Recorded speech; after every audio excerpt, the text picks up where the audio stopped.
دنیا کی تاریخ میں کچھ واقعات ایسے ہیں جو انسانی سوچ کی حدوں کو توڑ دیتے ہیں۔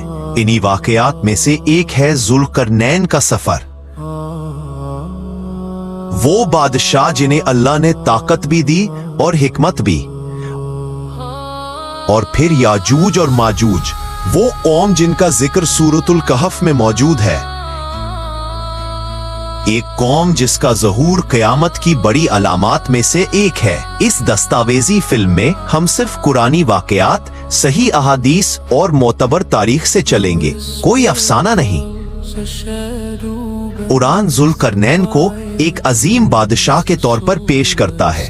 اللہ فرماتا ہے کہ ہم نے انہیں سبابوں تک پہنچ دیا، یعنی ذرائع، راستے، علم، حکمت، وہ تمام چیزیں جو دنیا کے کونے کونے تک سفر کرنے کے لیے ضروری ہے۔ لیکن قرآن ان کا اصل نام نہیں بتاتا، نہ ہی ان کی قوم کا ذکر کرتا ہے، صرف ان کی شخصیت ایک مومن، عادل اور طاقتور حکمران کے طور پر بیان کی گئی ہے۔ یہی ان کی عظمت تھی۔ علماء کی رائے کے مطابق ان کا مقام کسی عام فوجدار یا قیدی سے بلند تھا، وہ اللہ سے تعلق رکھنے والے انسان تھے۔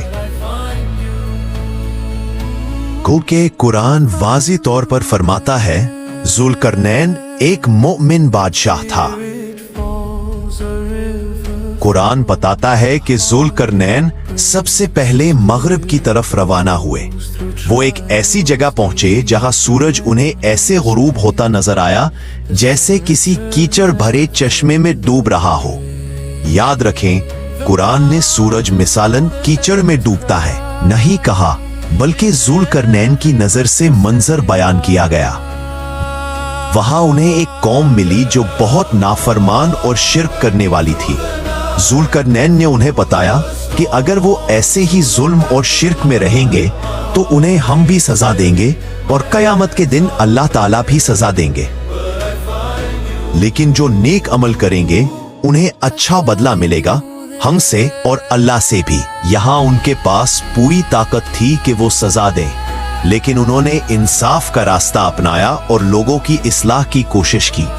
اللہ نے انہیں اختیار دیا سزا دینے یا احسان کرنے کا۔ ذوالقرنین نے انصاف اور رحمت کو منتخب کیا۔ یہ ایک عادل حکمران کی پہچان ہے۔ بس اس سفر کے بارے میں قرآن میں اتنا ہی ذکر آیا ہے۔ ذوالقرنین پھر مشرق کی طرف بڑھے۔ وہاں انہیں ایک ایسی قوم ملی جس کے پاس سورج سے بچنے کا کوئی سایہ نہیں تھا، نہ دیواریں، نہ چھاؤں، نہ کوئی پردہ، یعنی وہ لوگ بالکل سادہ اور سیدھی زندگی گزارنے والے تھے۔ مفسرین کے مطابق یہ وہ جگہ تھی جہاں سورج 6 مہینے تک غروب نہیں ہوتا تھا، یا وہاں چھت بنانے کا تصور موجود نہیں تھا، اللہ بہتر جانتا ہے۔ ذوالقرنین نے ان کے ساتھ جنگ نہیں کی، نہ ہی ان پر حکومت کا بوجھ ڈالا، بلکہ انہیں ان کی حالت پر چھوڑ دیا۔ یاجوج ماجوج تک کا راستہ۔ یہ سفر سب سے سخت، سب سے پیچیدہ اور سب سے تحقیقی تھا۔ قرآن کے مطابق ذوالقرنین 2 پہاڑوں کے درمیان ایک تنگ وادی میں پہنچے۔ وہاں کے لوگ عجیب زبان بولتے تھے، دنیاوی ترقی سے دور لیکن دل کے صاف تھے۔ ان کے سردار ذوالقرنین کے پاس آئے اور کہا، یاجوج اور ماجوج ہمارے قریب رہتے ہیں۔